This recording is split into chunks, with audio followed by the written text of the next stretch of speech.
Hi, Constance. Welcome to the Women Waken podcast. I am so glad to be here. Thank you for having me. Absolutely. Absolutely.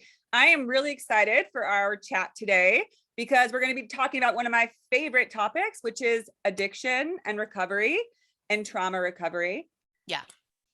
And it's so wonderful to, bring people together because I've had a lot of different recovery experts and professionals on the show, and everyone has a little bit of a different idea or approach or experience around recovery from addiction and trauma.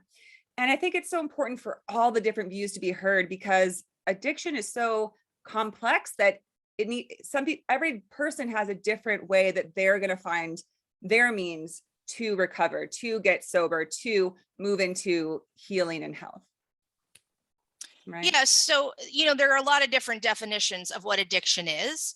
The, American Society for Addiction Medicine has like a huge paragraph about, what addiction is or isn't. I think in general terms, right? Because we're just, people out here trying to do the best we can. Yeah. It's something that we do repetitively that we don't have control over, and it causes us negative consequences. Yeah. So, for example, like obsessive compulsive disorder, right? Where people like wash their hands over and over and over again. In a certain way, that really is a process addiction, a behavioral addiction, right? It isn't very much different than shopping or gambling. So and if you're washing your hands to the point, I'm using this because there's not a lot of judgment attached to hand washing, right? But if you wash your hands so much that your skin cracks, that's a negative consequence. So if I drink so much that my relationships are like, hey, this is a problem. My work is like, hey, this is a problem. My work performance is down. I can't, I'm spending too much money on my substance use, right? Then we're now in the part of it. We're now in the realm of addiction. Yes. And that part about control. Yeah. People who do not have a problem with addiction just don't understand why we don't stop. Yes. And when I say we, I have been sober, completely abstinent from drugs and alcohol for 24 years. My sobriety birthday was June 29th. Happy birthday. Thank you. Congratulations. Thank you. So I get it. So I drink because I need to. And one of the indications of addiction is if I'll use alcohol as an example, if alcohol wasn't the problem, right? Or if alcohol was the problem, when I separate you from the alcohol, right? When we detox you and you're no longer physically dependent on it, you should be better. But if you're an addict, if you're an alcoholic, invariably you are worse because there's a whole psychological process that's going on there, right? And so that's really what the addiction is, because it's a thinking problem. It's a processing problem. When I'm drinking, even though I haven't had a drink in a long time, all I'm thinking about is drinking. When can I get it? How much do I need? How much money do I need? Can I get off work early? Who am I going to piss off? What am I supposed to be doing instead of? I'm always thinking about it. That creates some neurological problems that we can talk about if you like, but that wires it in so that all I'm going to do is think about drinking. And that's where the compulsivity of it comes from. Absolutely. And I agree 100% because I specialize, I'm a therapist, mental health therapist, and I specialize in addiction, but also eating disorders. Yes. And I always say that an eating disorder is an addiction. 100%. And just as you described, because it is this obsessive idea that by doing one thing, you're going to alleviate something that you're experiencing, or you're going to gain control over something that you're discomfort about. Right. So as soon as someone says eating disorder, my mind goes to the word control. Yeah. I'm trying to control something. Addiction usually for substance abuse is very similar. Sex addiction, very similar. I want to control how I feel. Yep. I want to control things out in the world that I don't have control over. And so I can control. And food is, one of those things, if we restrict in particular, if we binge and purge, if we just binge, that we really do have control over. But what changes is, again, this neurological function changes. And so then we actually lose control Absolutely. over what we were using to control our life or our emotions. So for me, when I drank, I wanted to feel numb. Yeah. I wanted to feel nothing because I come from significant childhood trauma. And so I would actually feel the index finger on my left hand with the fingers of my right hand. And when it felt like wood, right? When I had no emotional response, no physical response, that's what I was going for in my drinking. Well, the problem is I continue to drink beyond that because I'm a good alcoholic. I drink till the alcohol is gone or I pass out. But that's what I wanted to do. I wanted to control my feelings because I had all these trauma responses I didn't know what to do with. Yeah, absolutely. And so I think what I often share with when I'm working with clients who are struggling with addiction is that identifying that for me, it really comes down to we engage with an addiction because we're either trying to soothe something or trying to avoid something. Yep. So, some people will drink to kind of feel, better and feel, like you said, control their emotions. But for me, I would drink for oblivion. I remember my dad told me that he was, because I used to drink socially, I thought, and I would just be, one of the ones getting the most loud and drunk. And I thought it was just for fun, but it became problematic. And he said, it just seems like when you drink, you're just drinking to escape and for oblivion. And that's what it was for me. 100%. And that's what the big book of Alcoholics Anonymous describes is, Bill Wilson, the founder of Alcoholics Anonymous, said, yeah, I don't want to drink. I don't want to feel anything. I drink for oblivion.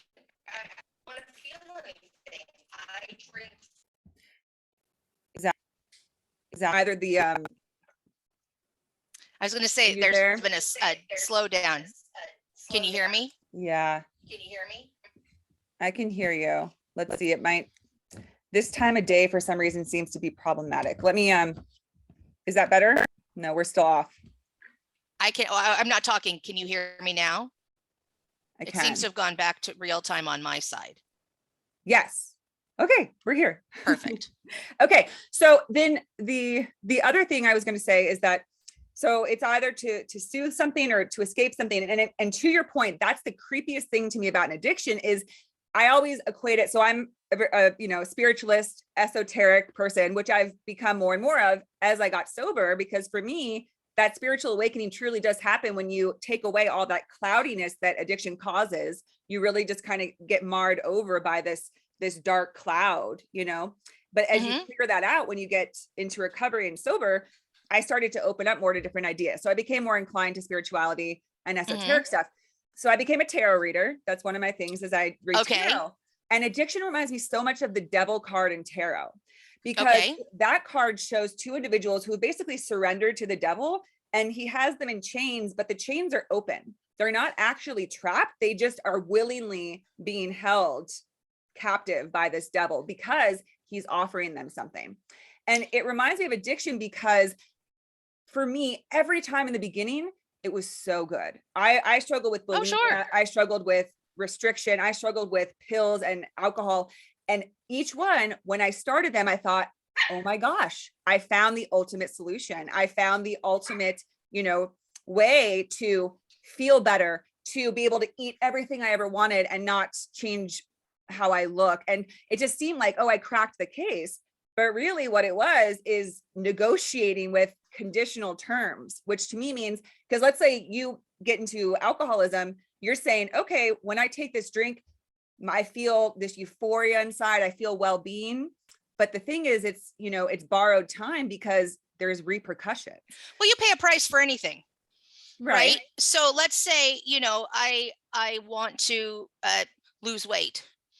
And I know that one of my barriers to losing weight is I eat too much sugar. So I have to, in order to get that goal, I have to give up something in the short term, right? I don't get to eat the cupcake today because I want to lose weight tomorrow, right? I want to see some sort of change. So whether you're paying the price now for something that's positive, right, or I'm in a certain way, the addiction also has its positive, I mean, it has its positive side. I come from such horrific trauma that people like me end up suicides and overdoses. We don't live, I'll be 50 this year. We don't live this long, period. Mm. And so when I started drinking, the symptoms of trauma were so overwhelming that it saved me from killing myself. Yeah.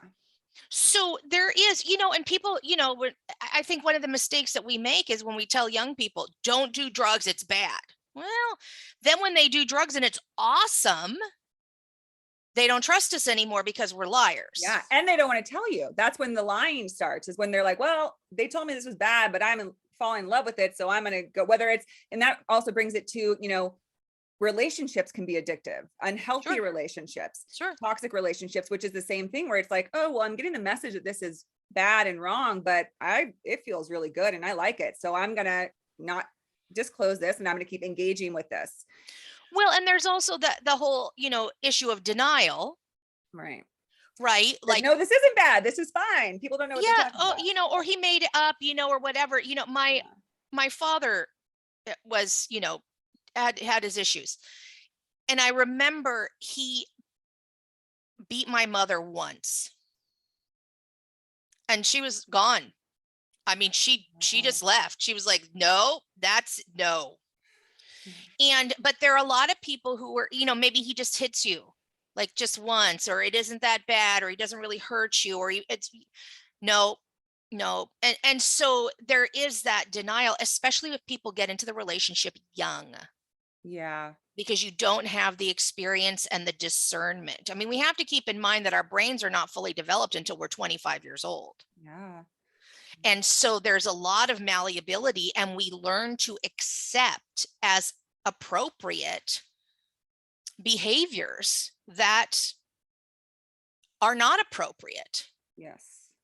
Yeah. And I think also as you're younger, you can accept things that are not very, I would say we can use the word normal, like when you're abusing drugs or alcohol, and you can, when you're younger, if you haven't had much experience, you can think, okay, well, this is fine. Either, like you said, we can deny it, or we can think, like for some reason, when I was in high school and I was deep in an eating disorder, I was like, this is like normal. I have to regulate my weight and I don't know how else to do it except to engage in these behaviors. And so I did it. Well, and also what is normal in your house is normal in your house. Yeah. I didn't realize that people had vastly different experiences because I grew up in the country. So I wasn't popping into, riding my bike down and popping into somebody else's house. If you had a visit to someone else's house, it was a planned thing and it was very infrequent.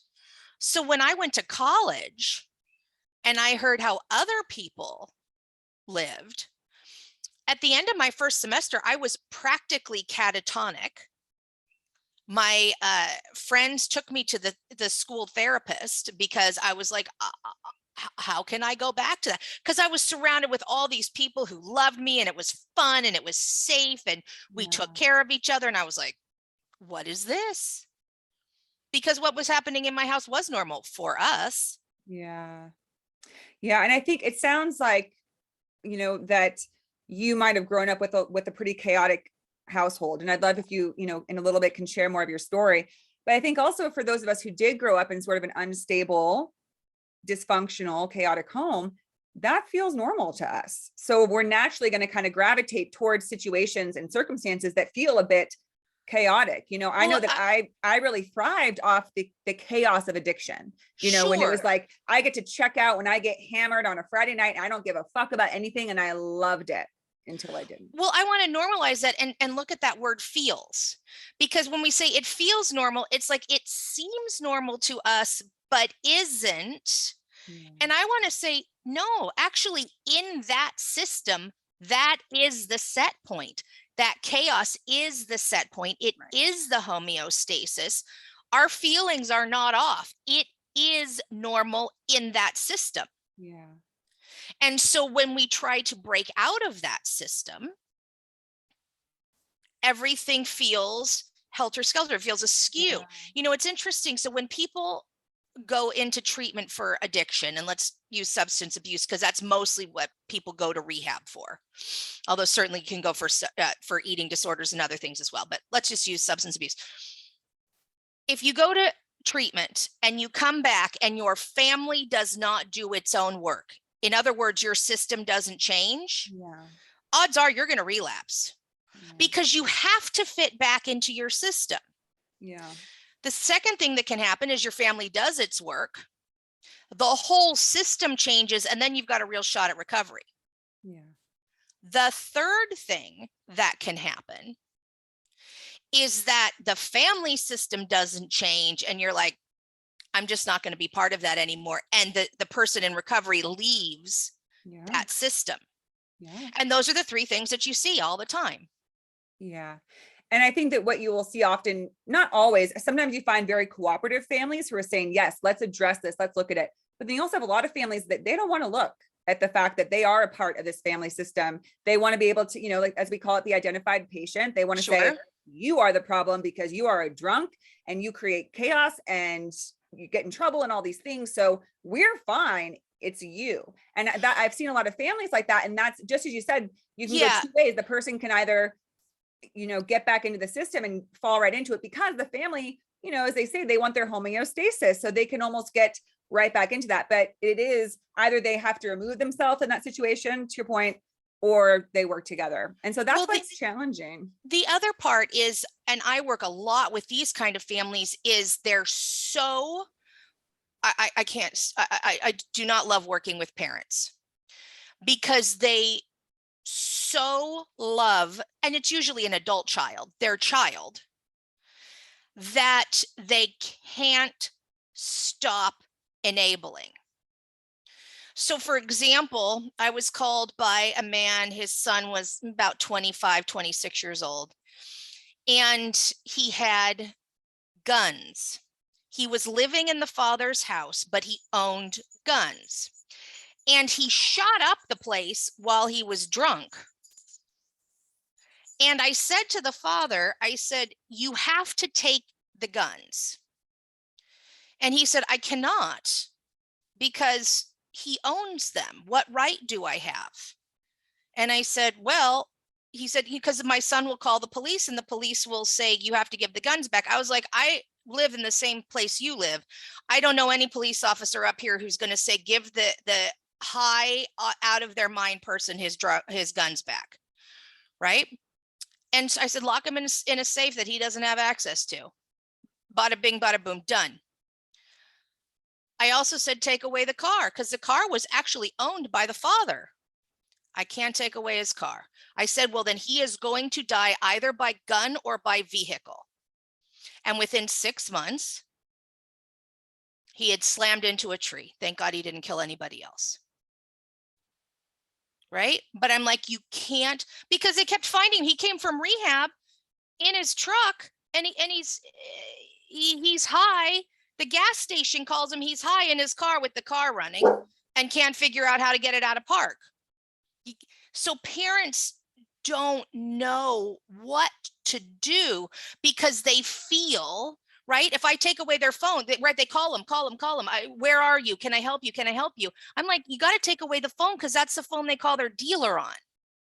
Make it hard for them to be an addict. They might die anyway, but you've got, and hardly a parent I've ever worked with can actually do that. It's just too heartbreaking for them. And they literally love them to death.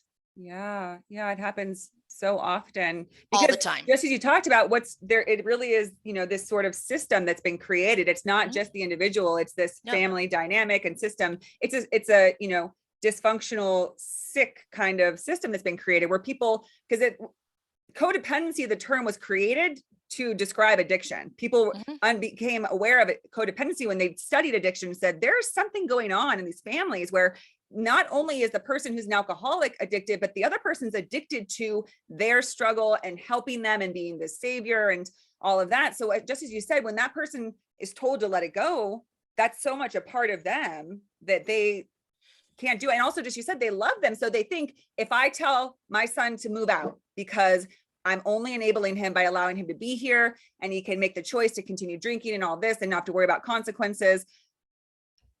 I can't do that because I can't tell my son to leave. Right. And the other part of this dynamic, that's all true. The other part of this dynamic is that we have to understand, if we're working with addicts, with people with addiction, we have to understand that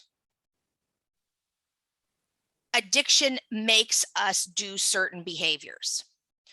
So I'll use myself. If I'm drinking and you invite me to your wedding, but you say you can't show up if you're drunk. Honey, I'm drunk every day.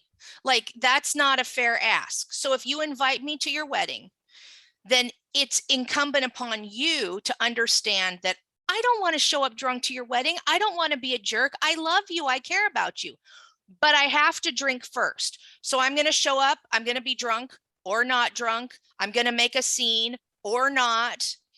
Who knows? So I have a cousin, and she wanted her daughter, who was a heroin addict. She's now deceased, but she had a daughter who was a heroin addict, and she wanted her at her wedding. And the daughter, in the middle of the ceremony, went on the nod, and one of her breasts fell out of her dress. Her uncle, who was sitting next to her, just leaned over, sat her back up, pushed the boob back in the dress, and everybody continued on. The daughter didn't want to be the center of attention. She wasn't trying to. She actually did like the lowest dose that she felt like she could in order to show up. And that's just what happens when people are addicted. Yeah. So we don't do it. And that's the thing, is our behaviors hurt people. If you have cancer, you don't behave in ways that hurt the people around you. Unfortunately, with addiction, with eating disorders, with trauma, we behave in ways that hurt the people that we love. Yeah. And that is unfortunate. But if the people that we love can understand that, well, then we have a shot at really changing the system. Right. Yeah. And it's that open-mindedness and understanding. And that's why I think it is important for people to have a better understanding of addiction, because also what you said earlier was that people who don't understand addiction just cannot comprehend why somebody, because essentially all addiction becomes a slow suicide at some point, most succinctly with drugs and alcohol and eating disorders, but anything can lead you to the brink, right? Even a gambling addiction can lead you so low into depression. A sex addiction can lead you so low in how you feel about yourself that you can get close to suicide. So I would say it's I mean, the term that we used to use is suicide on the installment plan. I'd say with drugs like fentanyl, and with diseases like HIV, which now can be managed, but a few years ago, right, that was a death sentence. So I really think it is suicide. And if you remember back to the mid 90s, I want to say it was 1995, that Nicolas Cage film, Leaving Las Vegas. I just watched that. Fantastic movie. It's incredible. But his character, Cage's character, makes a statement to the prostitute, and he says, don't ask me to stop drinking, because he went to Las Vegas to die by alcoholism. And I mean, this is a plot twist. That's what happens. Yeah. Right? Spoiler alert. Yeah, spoiler alert. Well, if you haven't seen it since 1995, I'm not so worried. The 27-year-old film. Most people know. Yeah, most people know what happens. But yeah. I mean, that's the thing. And when I got sober, I always drank because I was terrified of my father. So I thought. And, people ask, well, would you become an alcoholic if you hadn't had, early trauma? And I say, yeah, probably, because it just works for me. Right? Alcohol works for me to help me deal with my emotions. And so I probably wouldn't have gone at it quite so hard, quite so early, but it worked for me. And so my father died rather suddenly. He had a heart attack when I was 22. Wow. And in the 3 or 4 days after he died, I realized that I was an alcoholic because I was drinking even more. And I was like, why? He's gone. Yeah. So it wasn't because I was afraid of him. It's because I drank. And this is the thing that I, say to other people who are like, well, do I have a problem with addiction? I was like, listen, I drank because the sun came up. I drank because the sun went down. I drank because it was windy or not windy, or it rained or it didn't. I drank because it was Tuesday or Wednesday or Thursday. Mhm. I drank because I was happy. I drank because I was sad. I drank because I had any feeling at all. I did not know how to cope with my feelings. Yeah. And I did not know how to cope with the symptoms of trauma. And what I found for myself, it took me 2.5 years to get sober. And what I found for myself was that I really had to have concurrent treatment for trauma in addition to addiction. I had to have that support. And back in the mid 90s, there was not great trauma treatment. Yeah. Now there is. Now there is. And so there really is hope. Yes. And there's better help now because all of the research that's been done. Where Yeah. before people would say, okay, so you had early childhood trauma, maybe just go talk to someone, or maybe, it's probably with time will get better. There wasn't this intricate understanding. So it's because of so much research that now people are very attuned and more understanding that, the depths of trauma and just how much it affects our mind, body, and emotions. Every Well, and level it hits on. that's what is so important, because when I was, seeking treatment in the early to mid 90s, people sent me to talk therapy. Well, I could tell you what happened. Caveat, I do have trauma related amnesia for a 3-year period of my life where the trauma was just so bad. I remember when it started and I remember when it ended. And then almost everything from that 3-year period is gone. I have some very vague, like one day in school, we were working on a special project where we were making a replica of Mission San Juan Bautista out of sugar cubes. And I remember very vaguely really liking gluing the sugar cubes together. And that's kind of all I remember from that whole year, right? I mean, just little pings of very foggy stuff. But I can tell a therapist, here's the details. I'm so dissociative, though, that I don't feel it. And I'll just speak from my own experience, but the research bears this out. Once I got into a somatic therapy, once I got into my body, right? We want, van der Kolk's Body Keeps the Score is probably, the seminal work on that. Although I also love Perry and Oprah Winfrey's, Dr. Perry and Oprah Winfrey's book, What Happened to You. But once I got into being able to be present in my body, my trauma symptoms essentially went away. I dropped 75 pounds doing nothing. I've kept it off for over 4 years doing nothing, but feeling my feelings. And what happened for me was I got the experience of it's safe to be in my body and it is safe to be present in this time and space with you people. Yeah. Changed my life. Mm-hmm. And what kills me is that somatic therapies very often are not covered by insurance. Well, hopefully that will change as it becomes more commonplace and the value of it is seen, and the necessity of it if someone really wants, because there's so many layers to trauma. Sure. And my belief as a talk therapist is that talk therapy is the very first conception point of, just because there is power to the spoken word, to speak, this happened to me and this is what I did. I think I did AA for a long time. And the value I found in that was to say my story, say it out loud to people and be like, whew, okay, there it is. It's interesting that you say that, because while I love somatics for people who have very, chronic, long-term, complex, whatever word you want to associate with it, trauma, the first 2 years I was with my talk therapist, I couldn't speak. So I would sometimes write her little notes and hand them across and then be dissociated by the time she read it, right? Or I would try to say something and It couldn't come out. I could not say the word incest for 2 years. No, no. So there is, so to speak a truth or to share an experience is foundational. Yeah. And I think for me, again, these things weren't available back then, but it would have been very helpful to me to have had some sort of physical safe space, somatically, in addition to the talk therapy.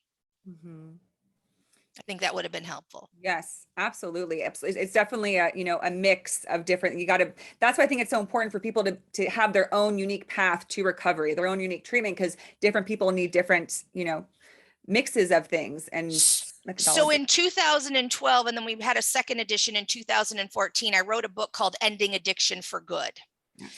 And it is an homage to Changing for Good, which was about cigarettes. It was a study about cigarettes and ending smoking. But what the focus of that book is, if you really want to let go of or overcome, however you want to perceive it, an addiction. And I throw hoarding and OCD and all of that into the same pot. If you really want to get rid of some maladaptive behavior and change it out, you absolutely need an individualized treatment program. Yeah. And one of the things that I've been doing for, 10 or 12 years now, is I go all around the world. I research different types of complementary therapies, therapeutics that we can pair with talk therapy, somatic interventions, right? So, because I think both of those are important. So what else works? Because therapy alone, 12 steps alone, somatics alone, they all have all these things on their own, have an abysmal success rate. But when we combine these different therapeutics, like what you were talking about, each of them is greater than the sum of their parts. And there is a synergistic effect. So I go around the world and I work with other researchers who are doing research, whether it's on yoga or breath or music or theater or whatever. And I try them all out. Now, not all of them I'm comfortable with, right? So they don't all work for me, but I also get to, be in group with other people.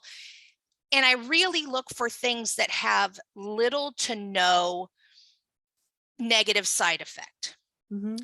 So for the last 4 years, I worked with an organization called Rock to Recovery, and it's a music program where people in addiction treatment facilities write and record songs together. So what's the downside? We can talk about the benefits of music in a second, but what's the downside? You don't finish writing the song. The song isn't, quote unquote, very good. Somebody, quote unquote, doesn't sing that well. You don't participate, so you don't get any of the benefits. I mean, what's the downside of writing and recording a song? Essentially nothing. Right? It's not like, I always laugh on television when they have the medications, and the list of side effects is so, it's like, yeah, sometimes my left eye itches, but if you take this drug, all your hair is going to fall out, you're going to become blind, and you're going to have, diarrhea for, every 10 minutes for the rest of your shortened life, right? To get rid of the left eye itching, right? So there's no side effects essentially to writing and recording a song. But singing and playing music, and by the way, your brain has no idea if you're, quote unquote, good or not. It does not care. It only cares that you do it. It has a list of positive outcomes. People stay engaged longer in treatment. They are more likely to comply with treatment suggestions. Immediately following the session, they feel better because your brain dumps, when you sing, your brain dumps serotonin, oxytocin, and dopamine in really high levels. Well, if you're in an addiction treatment program and your brain isn't used to producing that on its own because it's getting it from cocaine or whatever you're using, right? Your those feel-good chemicals are depressed. Then you sing a song, row, row, row your boat, boom.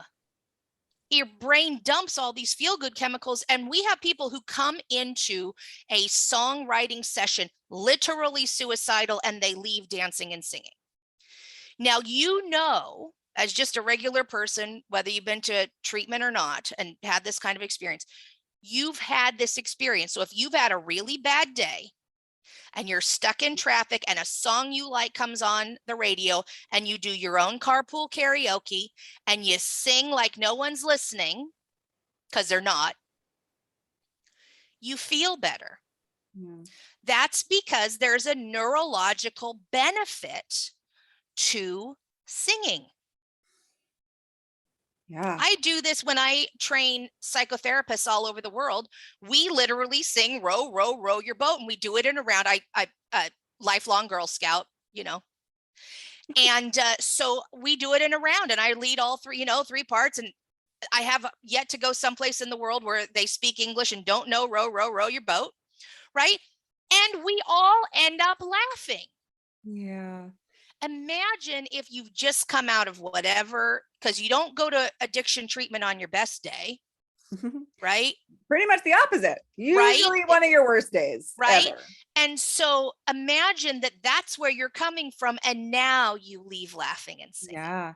Yeah. So there's so much power.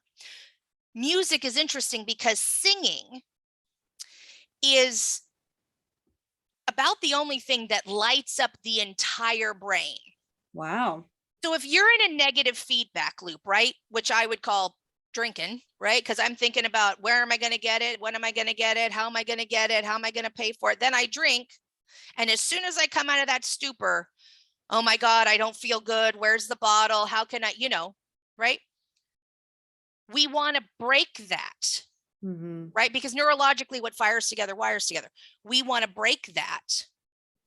And singing does that. New neural pathways start being built and they start wiring together.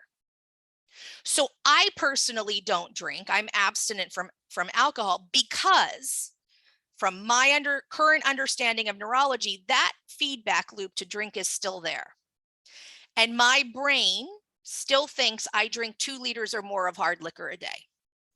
So if I started drinking, very quickly, that's what I would go back to.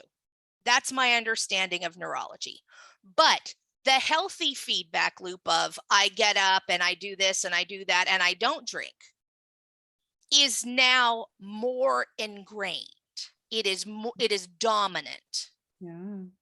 So when I had my abstinence anniversary, a week or so ago, 10 days ago, whatever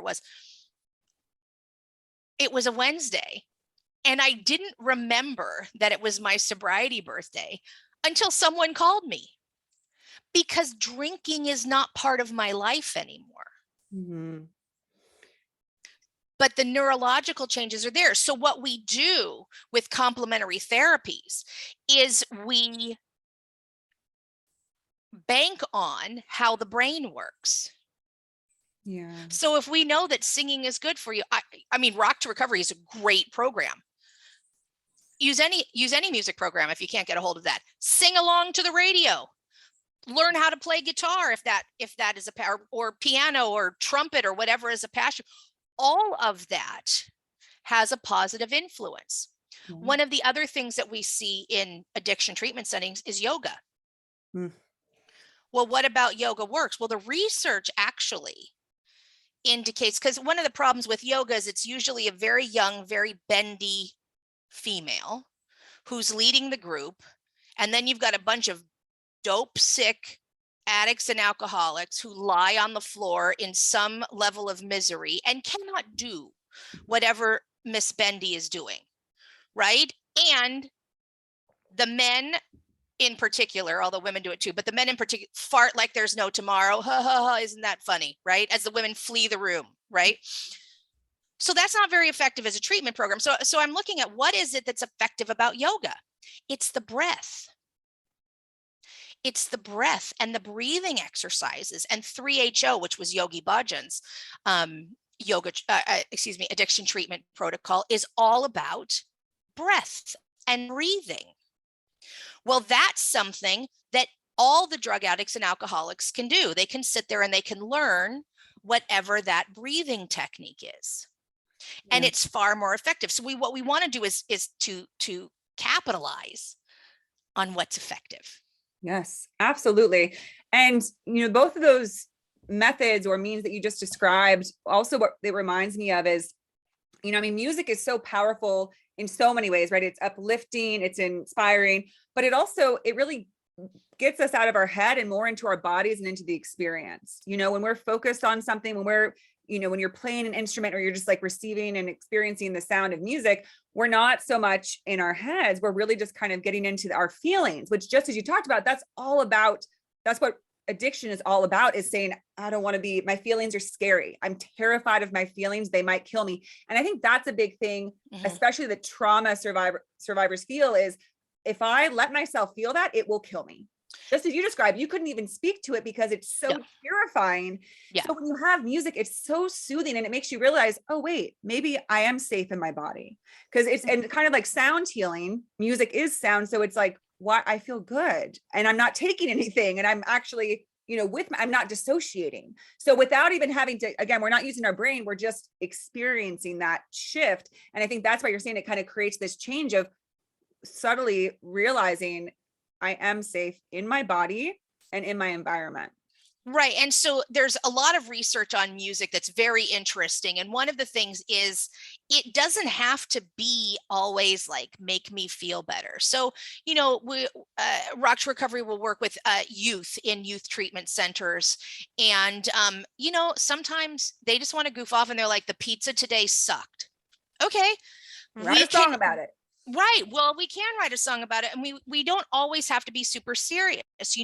There's a lot of research. I don't know if you remember back in the 80s, there was a lot of criticism of metal, that metal music made people violent. But actually, the research shows that people who listen to metal, hard rock, angry, quote unquote music, they actually have less violent tendencies, fewer violent tendencies, because they get those feelings out, they express them. One of the things in the Rock to Recovery songwriting process is the facilitator, who's a musician, will say, but a musician in recovery will say, hey, this is a safe place for you to try something, for you to take a risk, because your life is going to be all about risks, right? Do I want to do this? Do I not? Do I take the new job? Do I not? And feeling your feelings. And it's a place where people can be supported. And once you have the positive experience of, I love it when someone who isn't a voice virtuoso sings, because invariably in the groups, everybody cheers. That you had the guts to get up there and do what you were not comfortable doing, that you didn't have something to just pull out your back pocket and be amazing at. Like, that is where like the real catharsis can come, because then this is, again, so you don't sound that great. Okay. But because you have the willingness to do that, then maybe you have the willingness to do other things in your life that you might be better at, or that you might need to do. One thing, people who smoke a lot of drugs, methamphetamine, for example, people with eating disorders that, include a lot of vomiting as their purge, don't always have the greatest teeth. And to go face the pain and the quote unquote shame and, of getting your teeth fixed in recovery. Right. But if you do little things that are scary, then maybe you can do bigger things like that. Yeah. I think it's a great, segue and opening to those other things, which also are ultimately about starting to care for yourself. because addiction is a lot about neglect. You know, we become really reckless and we think, you know, I mean, I know I did a million things there. I mean, you know, drinking, you know, 2 bottles of liquor a day isn't exactly good for the system or any part. No. So, you know, or binging and purging is terrible for your body. So for years, you know, you get very disconnected from your body and very disconnected from, you know, how we're treating our bodies. We kind of, I always just saw it as like collateral, like whatever, my body will figure it out. Like, I didn't even think about it. I just didn't think about what it was doing to my body. And so I think to your point is that as people get in recovery and they start doing this kind of work, once they connect more with themselves, but also think, what can I do to treat myself better, to start to see that I am worth investing in. That's it. It's the value.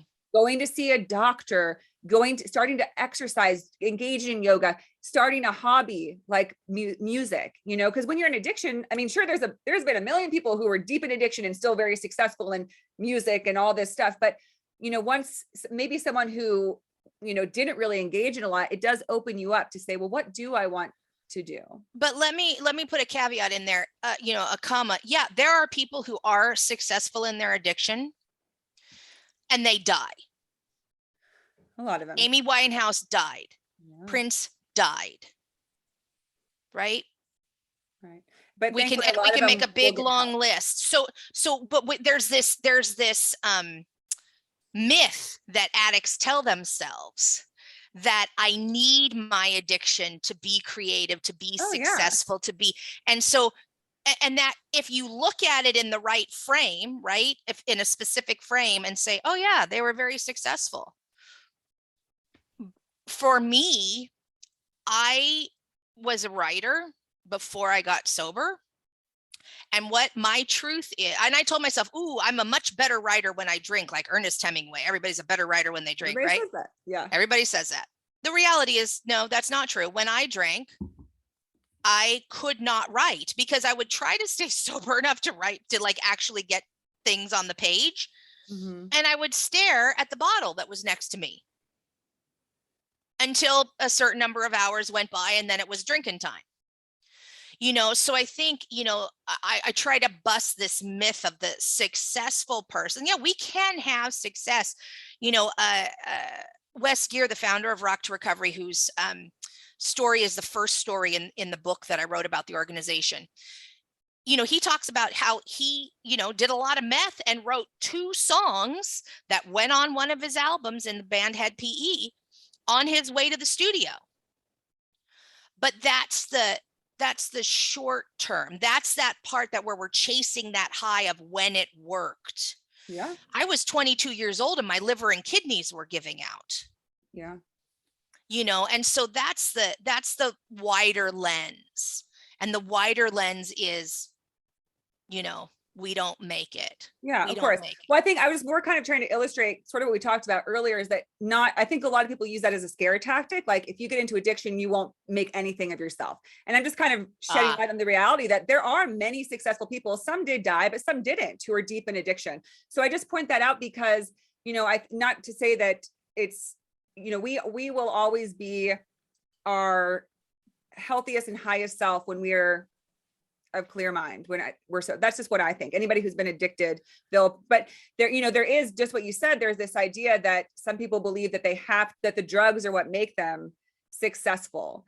And so what I'm kind of saying is that it's a totally different, I guess, like venue, if you want. Like people who are in their addiction, what they produce is very different than when they become sober and healthy. Like somebody in Rock to Recovery is going to be in a creative process that's actually present, which is very different when you're on drugs and it's almost like you're just, you know, sort of riding this wave of whatever comes. But then you think, well, how, there's many artists who got sober and they're like, shit, am I going to stay relevant? Am I going to be able to produce anything good?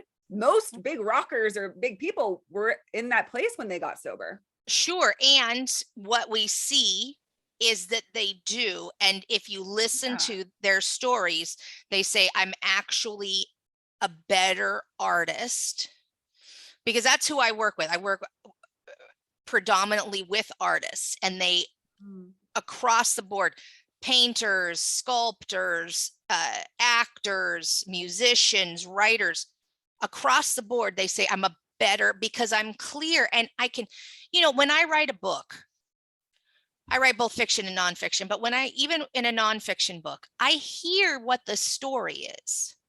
To me, that's a connection to a higher power. I think it was Michelangelo who said, I see what's in the sculpture and I free it from the marble. Yeah. Right. Love that. And so I have to hear that story. I cannot hear what the story is when I'm loaded. Yeah. I also have a very difficult time hearing what the story is when I'm blocked by trauma, because I'm so far removed from my body and from the present and from this experience that I'm like, wait, I'm kind of foggy and I can't hear what those stories are. Now that, I can produce much more written work. Yeah. That this last book, Rock to Recovery, it's won 3 awards. Show us. Let us see. Yeah. Bring Rock to Recovery, music as a catalyst for human transformation. Beautiful. If you're in LA, this won't air by then. I was gonna say their show is tomorrow. But it won, a National Indie Excellence Award. It won a nonfiction book award. It won a communicator award. I mean, I can't do that. I'm very proud of it, as you can see. Yeah. I can't do that when I'm loaded. Yeah.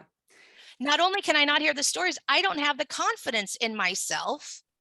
I sit at the computer and I stare at it and I tell myself what a POS I am. Yeah. Instead of writing a story, because you know what? I'll tell you the truth. Everybody's first draft is pretty rotten. Everybody's first draft needs to be edited. Any good writer will tell you, I edit. So it doesn't matter if what goes on is good. Just get something on the page, because I'm a much better editor than I am writer, right? I can make it sing in editing. Get it on the page. Can't do it loaded. Cannot do it loaded. Yeah. And what I often share with people in sort of a spiritual sense is that when we're deep in our addiction, it's like we're very disconnected from ourselves. It's like we've sort of, and that's how I felt. I felt when I first realized that I need to get sober, I was like, how the fuck am I going to do that? I felt like I was 100 miles from whatever that meant. Right. And well, yeah. And one of the things that we do, that's all true. And one of the things that we do, so I'm a writer, so I love stories. Our brains are storytelling machines. We have a whole bunch of data and we tell ourselves a story, and that is our truth. Yeah. So we tell ourselves in our addiction, we're telling ourselves lies. Yeah. Because if my story was, I'm worth getting up for in the morning, I'm worth, going to the dentist, like I'm worth doing all these things, then I wouldn't be drinking all day. That was not my story. I was very important to myself, but, one of the sayings in the 12-step programs is I'm the piece of shit around which the world revolves, and that's where a lot of addicts come from. One of the things that I heard my father say when I was 10 years old, I heard my father say, I don't want to have sex with fat women. Well, that's very important information for me. So I started whacking on weight. Now, which was interesting because my father almost exclusively had sex with heavy set women. Those were the women that were, interested in him. So I put on weight. I'm 325 pounds. And I really, in my mind, want to be an immovable mass of flesh, because I figured at a certain point, no one could, get to the good, so to speak. And then I don't have to worry about it. And for whatever reason, one day a friend of mine said, and I'm already in somatic experiencing at this point, in addition to talk therapy. And a friend of mine says, that's not true. And I was like, oh, wait a minute. That's not true. It doesn't matter. Heavy women get sexually assaulted all the time. Like, that's not true. And as I was just saying to you, my father didn't have a preference for heavy women or thinner women. He had preference for women that would sleep with him. whether he paid for it or didn't pay for it, you know, bought you dinner or just left money on the dresser, whoever he didn't care. As soon as I realized that, boom, shift in perception. So we are, and everybody's lies or stories, whatever you want to call it, is different. But as soon as we can identify those, and that's where, of course, talk therapy is so important. Mm-hmm. As soon as we can identify what those incongruencies are with healthy living, we can let them go. Yeah. Well, starting to understand what's the actual source of all of this, desire to essentially, because to me, addiction is self-destruction. So the question is, why am I self-destructing? What am I holding deep within me as a strong, because it comes from a belief, which is most often that we're not lovable, we're not valuable, that we don't matter.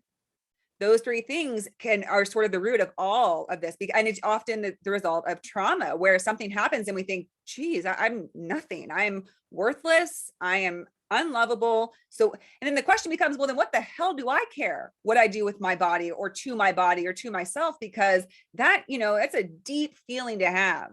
And it's hard to just, you can't snap out of it. And I think we've come a long way, because I think a long time ago, my mom has struggled with anorexia for 40 years.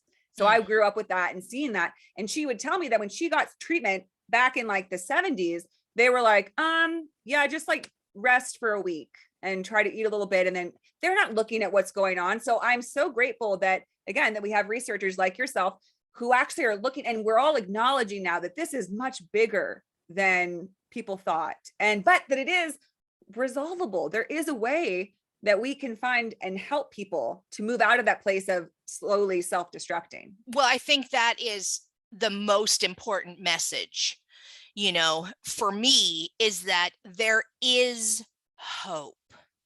And there are solutions. And I do want to say, because we have so many marginalized populations, whether it's, LGBTQ, BIPOC, so many people who don't see themselves. I gave a presentation once in Egypt, and it was during the Syrian refugee crisis in Europe, right, where the Syrians were fleeing en masse to get away from the war. And I said, we desperately need people, Arabic speaking people who understand this worldview. Because if you're a Syrian refugee and you show up in Germany or the Netherlands or wherever, and there's someone who doesn't look like you, who doesn't speak your language, who doesn't really have any experience in the kind of trauma that you've been through, right? How do we help? How do we help you? Because traditional talk therapy does not work for that. Right? When you have someone who just doesn't, you have to have someone that you click with, that you can form a therapeutic relationship with. And so one of the things about someone like me who brings in these complementary therapies are, what are the things that are culturally appropriate? What are things that people have been doing, for a long time? So like they're in various Native American communities, there's beautiful musical ceremonies. I'm like, great. Let me give you the research so that you like have, this a different understanding of why it works. And then tell me what I can do to support you. And then if you're coming to my treatment facility, then what can I do to bring that into your individualized treatment, not for the whole facility, because that's cultural appropriation, but for your treatment program, so that we can give you tools that make you feel good. I had a therapist once, I went to her one session, and I said, I don't say Kaddish for my father's yahrzeit. If you're Jewish, that makes a lot of sense. If you're not Jewish, that makes no sense. And I spent the next 40 minutes explaining what a Kaddish is, what a yahrzeit is, why it's so important in our culture. And I never went back to her, because she didn't understand me enough that I could speak my shorthand. Now, I don't know that a person, I have a wonderful therapist who's not Jewish, but she looks this stuff up, and then she also lives in an area where there are lots of Jewish people. So she has an understanding of the culture, right? Enough to do the work. Yeah. And so that's something that I think is really important too, is to say, not only is there hope, but there's hope for everyone, because you don't have to look like me. You don't have to sound like me. You don't have to have my worldview. A brain is a brain. They all work the same. You sing a song, your brain will dump serotonin, oxytocin, and dopamine. You will feel better. Does not matter who you are, where you come from. And so by understanding those kinds of principles, we as researchers and therapists can do better and give more hope to people who are suffering. Because that's what kills me, is people suffer when they don't have to. Yeah. Yeah. And I think, just as you're saying, that hope is such a big thing. And I think that's a shift that's happening more in recovery and treatment. Hopefully, I mean, there's still some that I feel like are kind of far behind in that, but to not kind of make it out as this place where you go when you're broken and you're problematic and you're basically like a menace to society or a problem for society. Because to me, what I always tell a client is, I would love for you to recognize that when you drank, you were not a bad person. Just Correct. because you struggle with alcoholism did not mean you're bad, because I think that's what keeps people, either they'll relapse or they'll stay in the same depressive and avoidant state if they're like, okay, I stopped the drinking and now I just need to, I was such a bad person, so I can't do it again or else I'll be bad again. Then it's like you're always kind of fighting this ghost, right? But when you can embrace and say, you know what? Because we talked about this earlier, addiction is just a way that at that time seemed like the most accessible and understandable way to deal with what we were feeling or what we didn't want to feel. It felt like an appropriate means of soothing ourselves, which again is what you said, kept us alive. I tell people all the time with eating disorders, I said, you can't damn your eating disorder, is my thought, because it was just a part of you that was trying to keep you alive, that was trying to keep you safe because you were hurt. And so you wanted to feel better. And your eating disorder said, hey, I can help you out. Same with any addiction. At the time, it says, hey, I got you. This is going to help you. This is going to, make you better. And it takes us to go to the depths of, okay, maybe that was true then, but it ain't working. I'm dying here. But let's take it out of the extreme so that the people who are not addicts can understand it, okay. Right? If I am having a bad day again and I eat a donut, maybe I eat 2 donuts, I feel better. I do. It dulls all that sugar, it dulls my feelings. It's what someone who drinks a glass of wine, or maybe 2 in the course of an evening, wouldn't be outrageous, right? It's that same process. And so the problem for the person with addiction is that it just takes over, very often because we are so injured, yes, that we need more. About half of people who are in an addiction treatment facility qualify as having diagnosable trauma.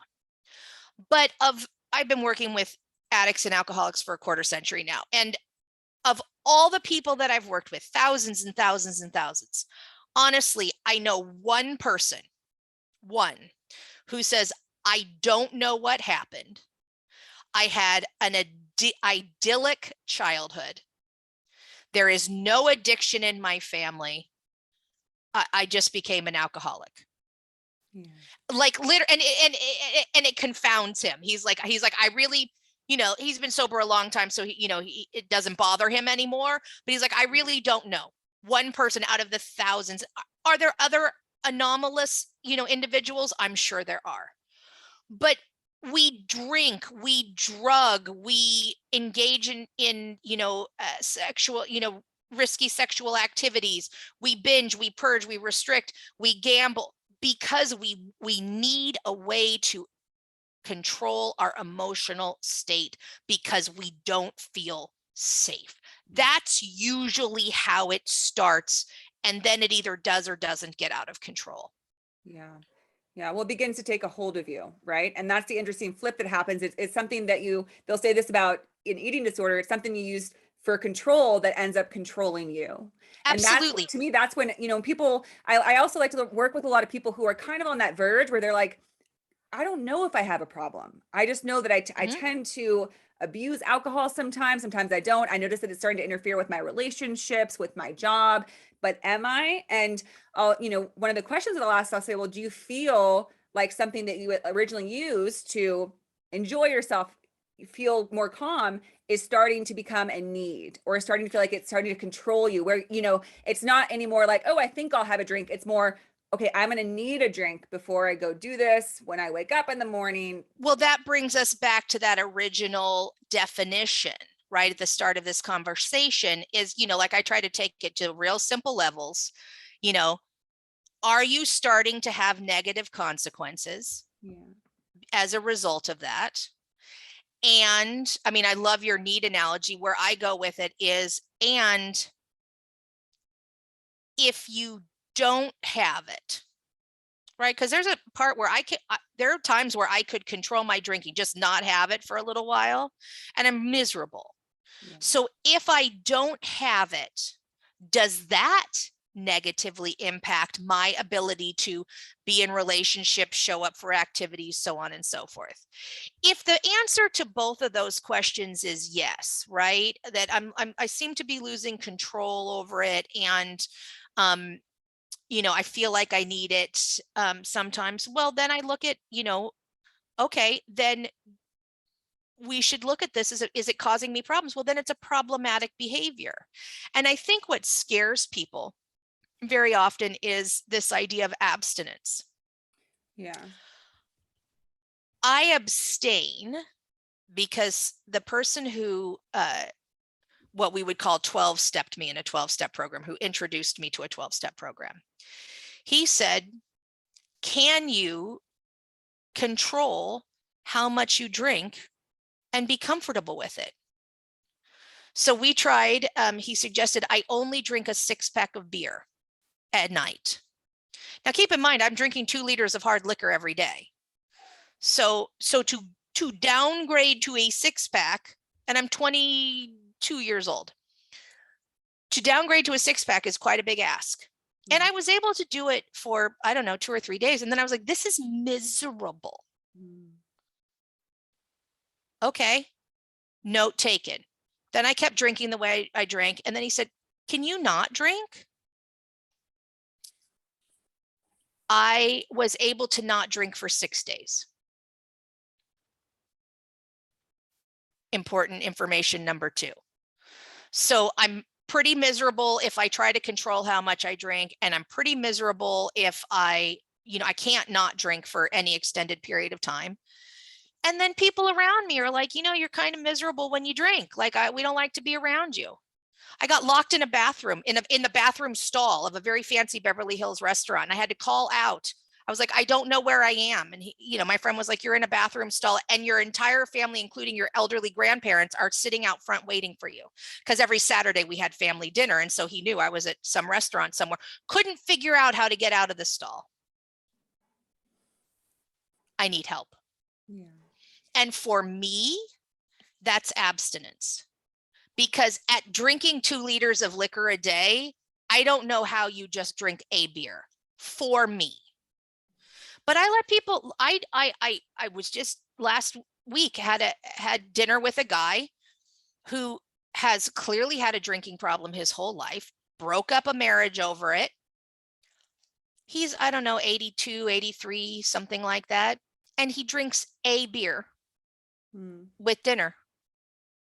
Who am I to judge? Yeah, who cares? possible.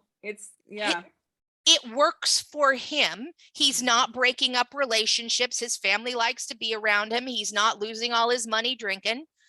Okay. But those are things that an individual can very easily figure out for themselves just by, trying. Now, I don't know any social heroin users. Like if you're shooting dope, it's not really a social thing. Yeah. But you know what? Try to reduce. Or people ask me all the time, they're like, well, what if I just went to marijuana? Stop shooting heroin, went to marijuana. 100%. 100%. Yeah. It's a harm reduction technique. Yeah. Go for it, because you know what? You're not going to die next week from marijuana. You have, every time you shoot heroin, it could have fentanyl in it. You could die to, today. Yeah. Yeah, absolutely. And I think that, again, a different shape for everybody is in terms of what their recovery looks like. It's not across the board. That's why I'm big on not having like this narrow definition of what recovery means and how you do it, and that there's nothing outside of those parameters. However, one thing I will say, and that's just strict from my own experience, is that I would at least offer to someone, not say that it has to be this way, but offer, maybe give it a little time to see what it's like to be totally sober. Because I know for me, I still kept my rose-colored glasses for, I would say, like 2 years, where I was like, oh, I miss happy hours. And like, wouldn't it be nice to have a glass of wine? But at this point where I'm now like almost 8 years out, there's no part of me that has any desire, because, and here's the thing about time, the things that I've been able to achieve and the growth that I've had and the healing has been so exponential since I got sober. I wouldn't do anything to compromise that. And it's not like I'm denying it. It's just the idea of a drink has zero appeal. In the first few years, it did. There was still a little bit of like, yeah, it'd be nice, maybe. But now, I was actually dating someone who, talk about someone who didn't understand addiction. They just didn't get it. It was like, their brain reset every few weeks, and they'd be like, hey, why don't we just go for a drink? And it's, I don't drink. I choose not to drink. And he would ask me why, which is good, to be challenged. And that's what I told him. I said, I just have no desire. I said, maybe I would be fine. But the fact that it's the one thing that I could do that could compromise everything I've gained, I have no interest. It is in a certain way. It really is a choice. So I know a rabbi who keeps kosher, and he stopped drinking, and he didn't really have a lot of problems not drinking. And I asked him about it, and he said, I just think of it as trafe, as something that's off limits. So it's no different to him than a pork chop. And that really solidified for me. I have a friend who has a medical condition, and she doesn't eat dairy. We have friends, we all have friends who don't eat gluten, right? Yeah. We have friends who are vegetarians. We have friends who are vegans, right? We, all sorts of things. And it's just a choice. And for me, it has become that, because my life is so much better. First of all, I'd be dead. You can't drink 2 liters of alcohol a day at 22 years old and live to be 50. That does not happen. But my life is just so good not drinking. There is nothing that a taste of alcohol would give me that would make it worth what I would potentially lose. Because I know that voice, right, that drink, that brain, biology is still there. And I'm not, there's a saying in 12-step programs, your disease is doing push-ups in the corner. It's not exactly true. But what's happening is, when I last stopped drinking and I had a tolerance, right, I was also 22 years old. Now I'm 50 years old and have regular 50-year-old, medical, starting the slide into, dead, which we hope will be a long slide, but still starting to have problems, right? My body just couldn't take 2 liters of liquor a day. You just can't do it. It would give out, but my brain thinks that's what you drink. That's what you drink. My liver would probably just pop out the side. It would be like, no, dude, no. Yeah. And I think that those are all, great reminders. Whenever I work with somebody who's new to recovery, I have them write out their why, right? Their why of why they're getting sober. And I say, make that list and keep it and add to it for the rest of your life, because there's a million, because everything you just listed are different whys. Well, I don't want to have my liver be shot, and I don't want to compromise my happy life. All of these things. And I like that approach, because it's not a fear-based approach. When it's too much about fear, like if you drink, you will die and you'll ruin your life. But just like you talked about, like avoiding dairy, it's the same thing. I could take a drink. I think it's important to allow for that. So I agree. Again, you're not demonizing it. You're just saying, you know what, there it is. But I don't think I want to. And let me look at why. Well, I'll make my spreadsheet and I'll look at it, and I can look at it mathematically and logically and emotionally. And I just don't see how it would work out. And I think that's powerful, because then it's not dependent on this like ring of fear that keeps you like holding on, like, okay, I'm not going to drink because I'm terrified. It's more like, no, I just don't think I want to, because I don't want to lose these things. I don't want to compromise what I have. Think about like bodybuilders, right? And they eat, grilled or broiled or boiled, chicken and Chicken and eggs and broccoli, vegetables. Yeah. right? Yeah. And it's like, wow, because they want a certain outcome. Yeah. And that's okay for them. Some people wouldn't do that. They would. And that's great for them. But that's where I say it comes down to a choice. I love what I get to do with my life so much. And you're right, is, people, I go places, I get offered drinks all the time. I go to, functions, and there's lots of, liquor or whatever. It just has become meaningless to me. And the other thing that I want to say is that, when you were talking about how you have a list of whys, I think it's very important to understand that treatment that is mono-focused usually doesn't work. One of the things it says in the big book of Alcoholics Anonymous is that this program, the 12-step program, is designed to treat alcoholism. But if you need biological support, right? If you have diabetes or, an ear infection or what, the 12 steps does not help you with that. Yeah. Right? So if you need biological support, if you need psychological support, or if you need spiritual support, and I think people generally need all three, then go get them. Mm-hmm.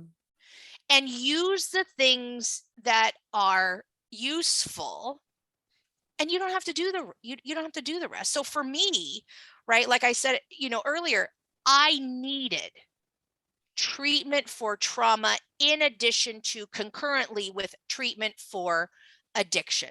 Absolutely. I couldn't do one without the other, because when I got sober and didn't have trauma treatment, the trauma symptoms came up and I started drinking. Mm-hmm. Right? And when I just treated the trauma, it was so overwhelming that I needed to drink.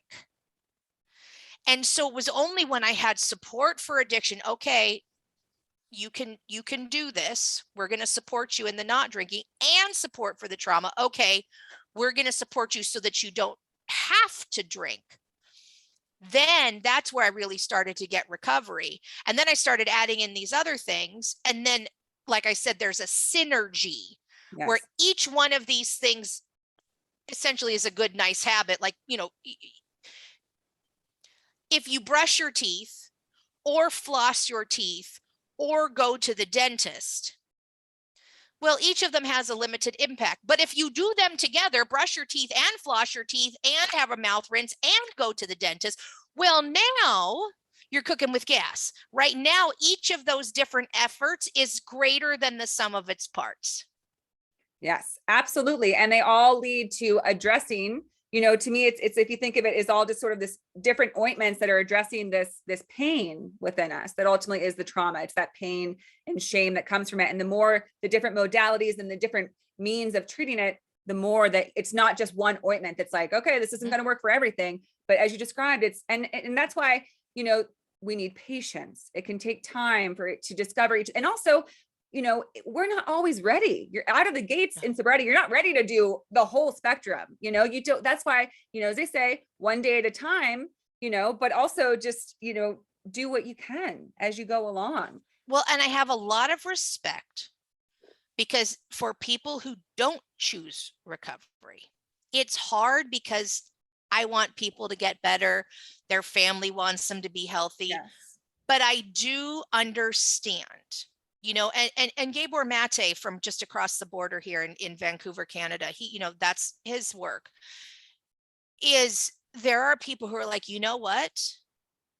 Today, facing these traumas is not something I'm willing or interested in doing. Yeah. And you know what?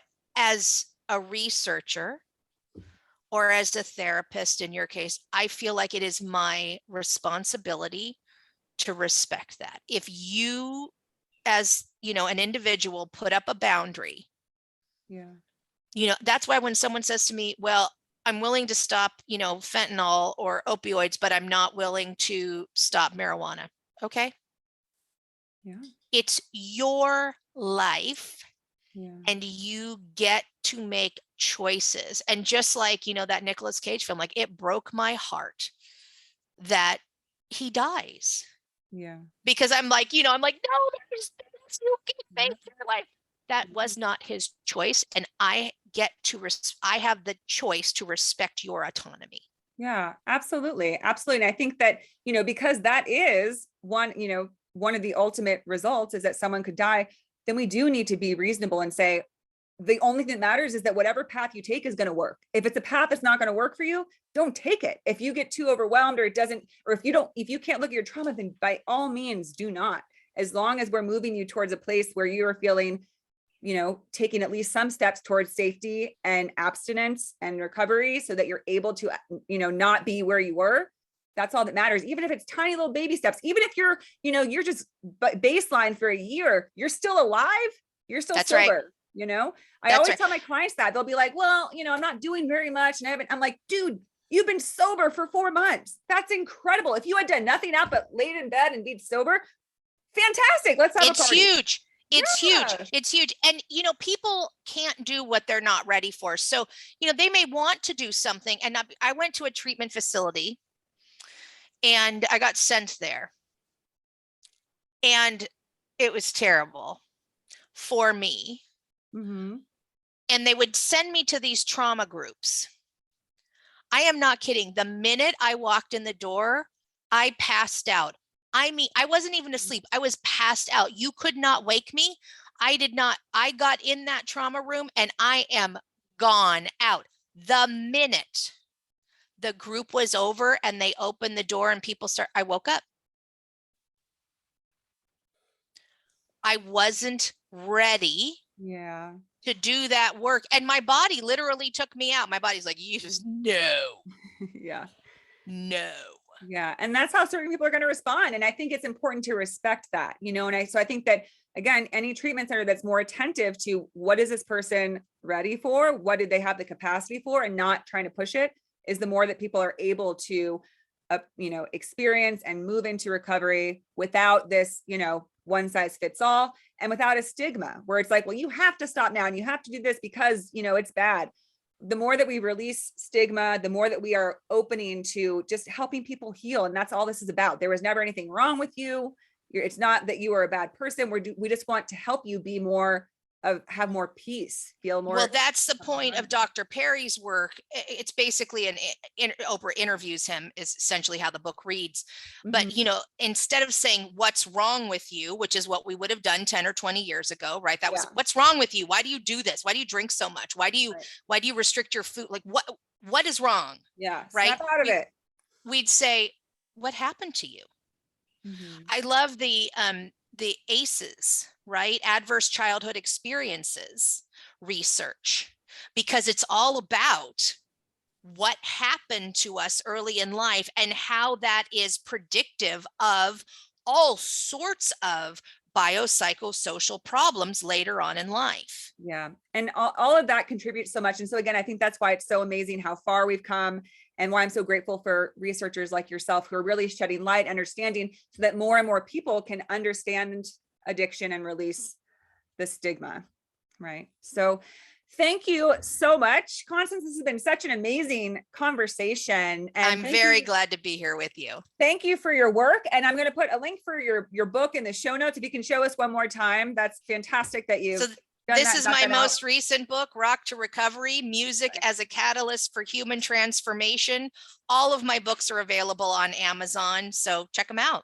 And how else can people find you? If people are listening, they'd like to connect with you, learn more about your work, how can they do that? So I'm on, I have a website, constancescharff.com. And also I'm on TikTok, Twitter, LinkedIn, Facebook, and Instagram. So you can reach out to me any of those ways. I'm all on it. I'm all on it. And that's so wonderful because you're so valuable and you're so fantastic in what you're offering. You know, again, the more that people put this out there and speak to this and offer hope and a wider lens around addiction, the more progress we make in helping people. So yeah, I really try to be very available because I want people to be able to access people like me, you know, and other researchers, and to know that there are opportunities out there. That's what I love about social media. I get to go out there and speak and say, here are the resources that are available. Avail yourself of them, because a lot of them are free or low cost. It takes nothing,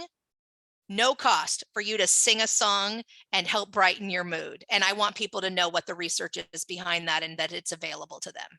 yes, absolutely. So fantastic. So thank you again, Constance, and congratulations on Thank you. your milestone with your sobriety, your birthday milestone coming up, but also, you know, for both of us and anyone listening who's either moving into recovery or has some recovery, you know, congratulations on that sense of freedom and the beautiful life that you've been able to have now that you went through that, you know, very challenging thing of facing and addressing your trauma. And I just, you know, the more that we put that out there, because so many people sit still in a cave with their trauma and they think I can never come out with this. And the more people that do come out, the more people that will get that courage to seek help. Let me say one thing before we end, and that is, it can be hard in the beginning. Yeah. What you're seeing in me is 24 years in. The first, like you were saying, the first 1, 2, 3 years was not rosy. It was not easy, but it is so worth it now. Absolutely. And just for everyone can know that it is possible and there is help out there, whether it's, you know, you or someone who can be a guide and a researcher and who understands it so much and has their own experience, or it's, you know, a therapist, or it's a treatment center, or it's, you know, going to a yoga class and just trying to explore your body, whatever it is, there are so many resources now to begin that journey. If you're just questioning whether you have an addiction, or if you know darn well that you need help, there's many different ways and many different means, and it's out there. It is. All right, Constance, well, you take care. Thank you. Thank you.